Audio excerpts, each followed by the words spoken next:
Sigurado nang may maiuuwing Olympic medal sina Pinoy boxers Ira Villegas at Nesty Petesio matapos makapasok sa semifinals ng women's boxing. Habang tuloy rin ang laban ni EJ Obiena para sa gintong medalya nang makapasok sa finals ng men's pole vault.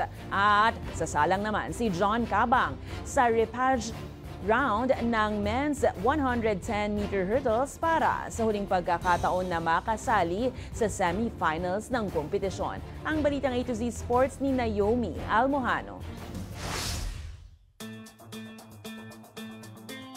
Olympic medal secured, buhay na buhay pa rin ang tsansa ng Pilipinas na makagintong medalya sa boxing ng Paris Olympics matapos makapasok sa semifinals sina Ira Villegas at Nesty Petesio.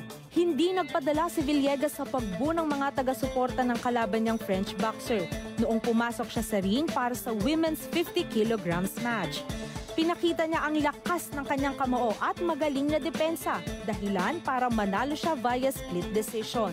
Inialay ni Villegas ang pagkapanalo at medalya sa mga kapwa nito Filipino boxers na bigong makaabante sa kani-kanilang divisions. Kabilang si Tokyo Olympics silver medalist Carlo Paalam sa mga hindi na pinalad pa na makapasok sa semis. Habang malalakas na left hook naman ang pinakawala ni Petesio laban sa Chinese boxer sa women's 57 kilograms para masigurong kanya ang bawat round ng kompetisyon na nagresulta sa unanimous decision.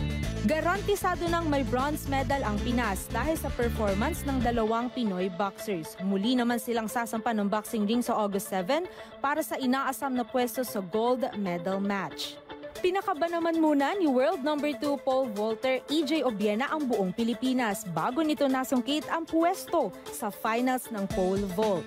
2 beses nabigo si Obiena na malampasan ang 5.60 meters pole pero bumawi sa 5.70 at 5.75 meters.